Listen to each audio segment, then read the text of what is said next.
Wait! Before you just leave a dislike and click off of this video, just hear me out. I know that the Minecraft movie doesn't look good right now. I mean, it looks like this. But I promise that I have an explanation for how it can still be good. And it can still fit within everything that we have seen in the trailer.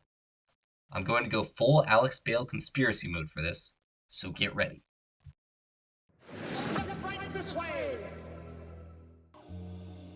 First of all, we have to address the movie's most obvious problem, the visuals. The choice of using live-action actors and upscaling everything to be Ultra HD was a weird one, and it really ruins the vibe of Minecraft. But this is a very easy problem to solve. All that Warner Bros. Needs to do is push back the release date by a few months, re-CGI everything, and then release the movie with everything fixed up. I know that this is possible, because the Sonic movie did this exact same thing 4 years ago. It went from this Meow? to this Meow? in just 6 months. In fact, this guy, QD Andy, made his own video reanimating the entire Minecraft movie trailer in just one day. So, it's obvious that if Warner Bros. Really put their minds to it, they could fix this issue easily. The second problem is that this movie looks like it's just a copy of Jumanji. A bunch of people are sucked into a video game that they can't escape, they meet a guy who has been there for many years, and then they beat the final boss and go home. However, a lot of this information is just inferred. They show piglins attacking the overworld, they show Steve, and they show everyone getting transferred into the world, but that's all. If you choose to look closely at the trailer, there's a lot of potential for this movie to be very different to Jumanji. First of all, the villain of this movie might not be the piglins. It might not even be a part of the Minecraft world at all. The villain and final boss of Minecraft the game is the Ender Dragon, and if we are assuming this is like Jumanji, beating the Ender Dragon would be what sends the players home. But we don't see the dragon in this trailer, we only see piglins, and they come from the Nether, a place which is usually conquered by the player before they even go to the end. Why would they be the main threat of the world if the Ender Dragon is the final boss? Well, what if they are working for the real villain of this movie? Steve. Yeah, I know, that sounds insane, right? But hear me out. I have evidence to back this up. Minecraft is a game where it's very easy to take over everything. You are meant to go out and terraform the world of Minecraft into your own kingdom. Anyone who has ever played Minecraft for more than a month can tell you that eventually you just become so powerful that nothing in the game can threaten you anymore. Anyone who plays Minecraft for even 100 days will end up with their own giant kingdom of villagers, protected from mobs, where they reign supreme. So where does that put Steve? A man who's been trapped in Minecraft for a long time. We don't know exactly how long he's been in there, but in the description of the trailer, they call Steve a master crafter. I think this is a reference to Minecraft Story Mode, where there are 5 masters. The Master Alchemist, Master Warrior, Master Builder, Master Destroyer, and Master Redstone. These 5 are basically the best in the world at what they do, having spent their entire lives working on their expertise. So if Steve is a master crafter, he has to have been in the Minecraft world for a very long amount of time. I would guess somewhere between 10 to 30 years. And for all that time, he's been alone, probably doing all the things that people do in Minecraft when on a single player world. He would have been slowly growing his strength, building a kingdom, discovering interdimensional travel, and probably killing the Ender Dragon himself. But when you're trapped in a world full of mobs which are all unable to communicate with you, when all that you can do is build, trade, and destroy, what do you do for fun? What do you do when after 1 year you haven't seen or talked to another human being?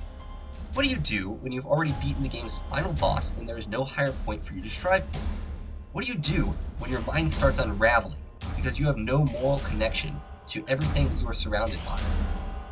Well, you start doing whatever it takes to have fun again. Just like every other Minecraft player does when they have too much free time, you start to act just a little evil. Maybe you trap some villagers in a cave for infinite trading. Maybe you set up iron farms which kill thousands of iron golems just so you can use their bodies to build a beacon. And maybe after more years pass, and even these things aren't fun anymore, you turn to even darker pastimes. How many times have you been in creative and blown up a village just for fun? How many times have you tortured a villager for knocking your dog off a bridge? How evil and demented would one man get when trapped in a video game world alone for over 10 years? Now, before I close out on this theory, I want to address some of the plot holes in it. First of all, why would the new people be fighting Steve? It seems like he's friendly to them when he meets them, right? Who are you? I am Steve. Well, the answer is right in that clip. This is the first time he meets them.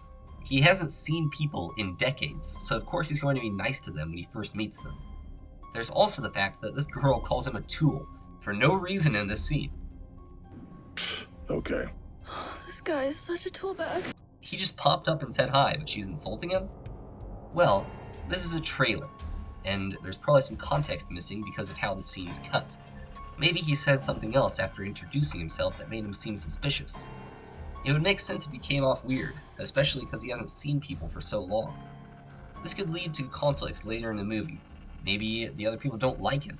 Maybe one of them insults him to his face. What would a very overpowered, godlike being who's lost his mind and who rules over the entire world do if someone insulted him to his face? Well, let's just say you could definitely make a movie about it. The second plot hole is a lot more important and a lot harder to disprove. If Steve is the main villain of the movie, then why are there multiple scenes of piglins attacking things and presumably attacking the players? The answer is that Steve is controlling the piglins. It may seem impossible, but the trailer has a lot of factors that point towards this. First of all, there's a scene right here where Steve walks into a piglin bastion and none of them attack him. And if you look closely, it's obvious they are looking at him without getting aggressive. In fact, this piglin right here seems to nod at him, which would make sense if he's giving it an order. Unfortunately, there is music over this scene, so we can't hear if he says something, but I think it looks like he's telling that piglin something, and it is nodding in agreement. Now look, I know in Minecraft you can't force piglins to listen to you, but you can see that they can be scared, you can barter with them, and you can get them to respect you by wearing gold armor. Is it that much of a stretch to say that if this was a real world, you could force them to listen to you? In fact, there's even proof that in this Minecraft world, some things are different from the games. Look at the scene where Steve introduces himself. Do you see how he appears in front of them? Well, he appears out of a ball of fire, looking as though he just teleported. When you teleport in Minecraft, you use an ender eye, right? So why did he come out of a fire portal? First of all, this fire portal proves that there will be things in the movie that aren't in the base game of Minecraft. This leads me to believe that Steve controlling the piglins is definitely possible. Second, the fact that the portal is made out of fire ties Steve to having powers that connect to the nether, which also ties him to the piglins which live in the nether. And also, right here, there's a little bit of proof that he could see himself as a king or a god or whatever you would call yourself in a Minecraft world. Just look at the way he says his name. I am Steve. No one says their own name like that unless they think very highly of themselves. All of this leads me to believe that this theory is 100% possible. There is nothing in this trailer that can disprove this theory. I rest my case. Steve is the villain of the Minecraft movie, and it is going to be a great film which will blow fans away. That is, if Warner Brothers fixes the visuals before they release it. Thanks for watching, everyone. To be honest, I don't have a lot of faith that this is actually going to be what happens in the movie. I mean, large studios like Warner Bros. Usually go for more generic stories, so it's possible they'll just have the piglins be their own entity invading the world, and that Steve will be a good guy, but who knows. Maybe they'll surprise us and the Minecraft movie will actually be good.